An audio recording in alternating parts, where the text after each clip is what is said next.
What's going on, guys? Zuko back with another War Within video. Hope you're all doing very well. We are going to talk about the Midnight cinematic that came out. There's a whole bunch of announcements that came out. I'm going to be covering all the Midnight stuff on this channel, but I just want to talk about the cinematic because a lot of people have had some pretty rough takes on this thing. A lot of people are not happy with this cinematic. So I want to walk through it step by step and give you my thoughts on the cinematic. I am not going to be just playing this all the way through. If you want to see the cinematic and you haven't seen it at all, I'm going to link it down below. Go watch it first, then come back and watch this video because I'm going to be doing kind of a deep dive on this, and I'm going to be drawing some parallels to other characters in the World of Warcraft universe, and going to be talking a lot about kind of what's going on behind the scenes in this cinematic. So without further ado, let's just dive right in. I'm excited to get into this and talk about it with you. So right off the bat, we have Liadrin here. There we go. The light guides my steps and illuminates my path. It keeps doing this. Happened before. I'm gonna refresh it. Sacred. There we go. The light Liadrin. So right off the bat, we have Liadrin, who is between her and Lorthamar, who's the other paladin here. These are the Blood Elves, of course. They are defending the Sunwell. If you don't know yet, this is where we're going at the beginning of the next expansion of Midnight. Xal'atath is attacking the Sunwell. She's gonna end up turning it into like the Moonwell or the Darkwell or something, I'm sure, and we're gonna have to defend that. But the whole point of this cinematic is the Blood Elves mounting a defense against Xal'atath, and Liadrin is expressing her faith in the light, in the Sunwell itself. And it's almost this kind of childlike faith that she believes that this is going to save them. And Lorthamar hasn't given up on the light, but he's being very realistic, very practical about this. And he's saying, listen, we're done. We've said all the prayers. We've done everything we can. And Xal'atath is here. She's knocking on the door. It has begun. I need you with me on the wall. And she sort of looks at the light with this sort of like, I think she's very frustrated and scared because what she's believed her entire life will keep her safe, which is the Sunwell, is maybe not true. She's not sure anymore. There's doubt creeping in. Also, this is Evangeline Lilly, and I don't even know. You can't even tell me that I'm wrong, okay? This is Evangeline Lilly, and I don't know. They made her look exactly like how she looks in like Lord of the Rings. Very, very good representation of what's going on here with the cinematic, where we have the darkness and it's completely encroached the land, and the Sunwell is not emitting any light at all. So that tells you something is really wrong right now, that this basically the Sunwell is like not able to emit its light, I think. And there's a real, interesting point going on there where there's something that's like blocking the Sunwell from being able to emit its light, which is a problem. Only the light can save us now. No. Again, the time for prayer has passed. These two characters going back and forth. Only the light can save us. The time for prayer has passed. The Sunwell will not fall. She still believes the Sunwell will not fall. She has this unshakable faith. She has this unshakable faith in the Sunwell. Lorthamar is being a little bit more practical. Again, really good shot of the darkness there. It's almost like they're in the eye of a hurricane right now. You can see there's very little light emitting from the paladins themselves. It's only really when they block that there's light, but there should be light coming from like their weapons, but it's not. Little elves. Xal'atath's here. The feet lady herself. You grow weary. How much longer can you hold out? I'm going to touch on this a little bit right now, but I really despise like Superman tropes.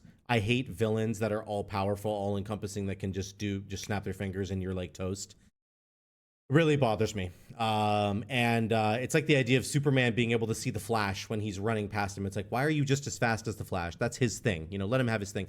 I really like villains in World of Warcraft, especially, that get down and dirty, that are fighters, that are formidable foes. Ones that I actually fight in the campaign maybe, and I lose a couple of times. I get my butt beat because they're so strong and they're so tough and they're so intimidating. And Xal'atath is just this like woman floating around, looking at people, snapping her fingers, just putting her hands out, and she just destroys everybody or incapacitates them. And that really bothers me. I hate that in a villain. It's a really poorly written villain, in my opinion.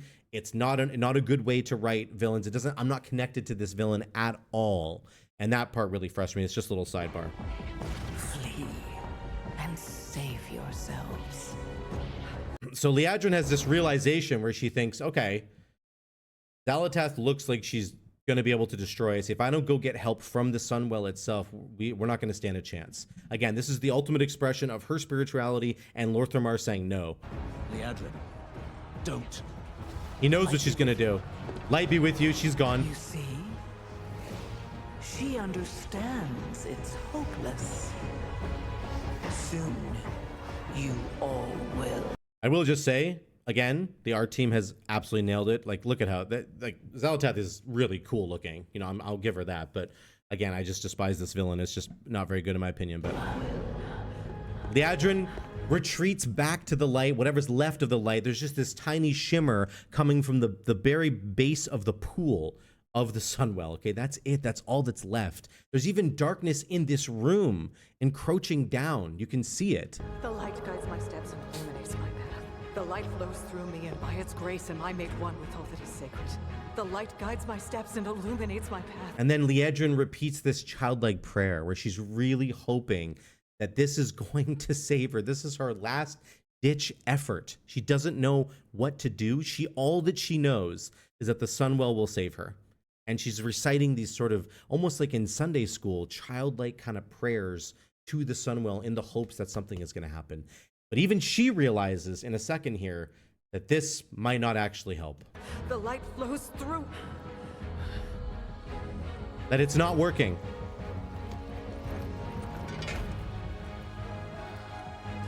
This is her hardest test yet. That I am unworthy. I don't know if I deserve your help, but I know my people do. Please give them strength. I admire your spirit, but that will not save you. This is such a good line from Lorthamar. Break your world. You can't even break one elf. You can't even break one elf. It's such a good line, dude. And then she does her god thing, and this bothers me.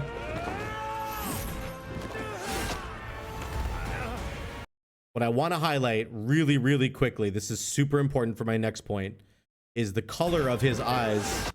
That he goes all blue here, right? That he kind of gets like taken over for a second by like her kind of darkness. And I'm gonna touch on this in a second. This is really important. You can see his eyes glow blue there.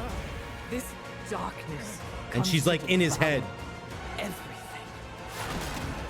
And when it is finished, there will be no more light. Without your aid, we Great will shot with Lorthamar. perish. I beg you, help us. Then we can see this hand comes down, and this is the moment that I really want to spend a minute on here. You can see the light increases in intensity. The first time it has done that in this entire cinematic. The light has been almost dead this entire time. The very first time it ever gets brighter is right now, and there's a hand on her shoulder. This moment is exactly the same as another moment from a previous expansion, where another one of our heroes was struggling between the light and the darkness, and he was shackled in the darkness by the jailer. And I'm talking about Anduin. And there's an amazing moment here in this previous cinematic where Anduin is at the very darkest, very lowest point in his life. And he feels like there's absolutely no more light left anywhere. And he can't break free from the jailer's chains on him. And he has this moment right here at the final cinematic. Of all who carry my blade. And he has the exact same thing happen to him. His father's hand comes down on his shoulder. My son. And he remembers who he This is. blade does not belong to darkness. It was forged by valor. And also And Sourfang. by honor. And you get these two incredible heroes that died for the Alliance and the Horde to protect the world from the darkness that was there at the time. and and they're both putting their hands on Anduin's shoulders, and they're saying, you know what, you are not going through this alone. You can break free from this darkness, but you need our help. And ours are with you, even here. Let it be finished.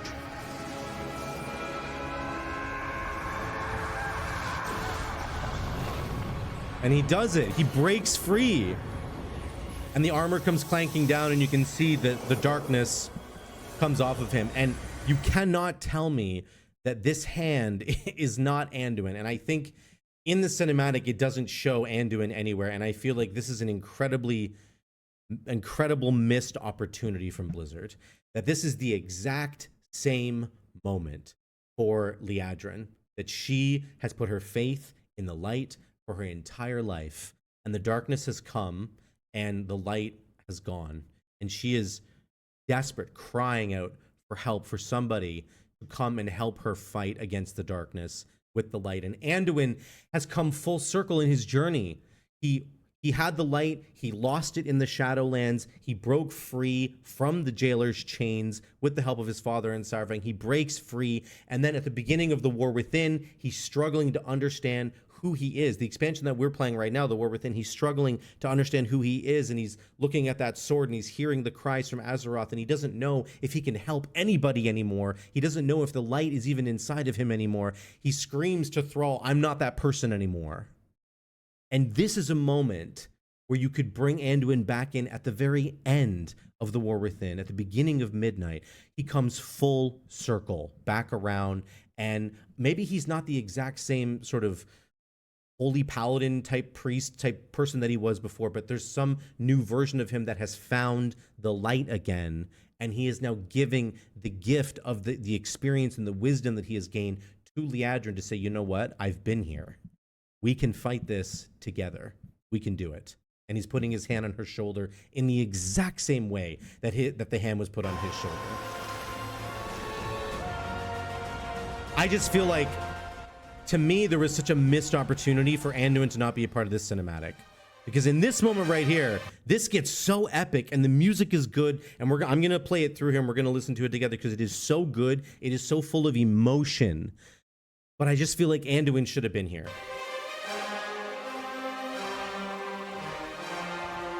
There she is, rising. The Sunwell is now brighter than ever. It's actually shining. It's fighting back against the darkness. And then Lorthramar actually breaks free from his prison, which is exactly what Anduin did, in the exact same way, which is awesome.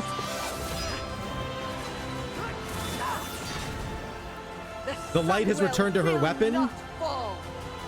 She's got the fire back. We draw breath.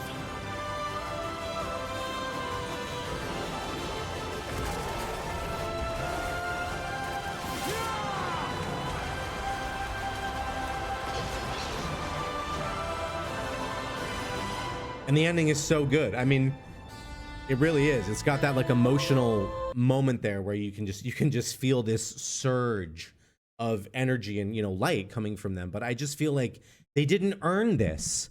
This ending of the cinematic, in my opinion, wasn't earned by what happened in the earlier part of the cinematic, because we don't understand what even happened at all. And even if they're going to bring Anduin back in Midnight, let's say they are going to bring Anduin back, and I hope they do, they should have brought him back in this cinematic. And if they're not going to do it in this cinematic, it's just wrong, in my opinion. There's no better way to bring him back symbolically than right here. Again, he was in the darkness. He came full circle. He found the light again, and he's helping a fellow warrior of light in her struggle to do the exact same thing. It just makes perfect sense that he should be there and he should be helping Liadrin, and I don't understand why they missed it. I also feel like this is an incredible opportunity where Anduin can extend his arm across the aisle and help the Horde, and the Alliance and the Horde can band together to fight the darkness, which is something that we've been doing for every expansion for the last like 15 expansions, whatever. That's been a theme running in Blizzard, that the Alliance and Horde are working together now to always fight their common enemy, and this is a perfect moment to do that as well. As a sidebar, I think that they could go and get Sylvanas out of the Maw, and Anduin would be the person to bridge the gap there, because Anduin and Sylvanas spent so much time in the Shadowlands, obviously not in good company of each other, but, you know, I think Anduin can forgive Sylvanas for what she did and go get her from her penance she's serving in the Maw and bring her over here to help understand what's going on with this conflict and maybe be of service to everybody, help, you know, fight this fight against this sort of cosmic enemy that's attacking them again, which is what she had experienced doing when she was with the jailer. So to me, I feel like Anduin is the missing piece of the puzzle that does not get put into this cinematic. And it really, to me, is a serious problem. I feel like Blizzard totally dropped the ball on this one. And I would love to know what you guys think in the comments down below. Otherwise, I think the cinematic, you know, it looks cool. It's a great introduction to the expansion. It really is. It's wonderful. The art team and the sound design and the emotions you get from this are great. Just the real nitty gritty details, the down to earth, what we really get at the very bottom of this, to me, it's lacking substance. And I think that all of that could have been fixed if you threw Anduin in there and showed this whole full circle thing coming to life with the hand on the shoulder and all that jazz. So let me know what you guys think in the comments down below. This has kind of been my assessment of the Midnight Intercession cinematic. I would love to hear what you guys think, though, in the comments down below. Thank you so much for watching. I love y'all. I'll see you in the next one.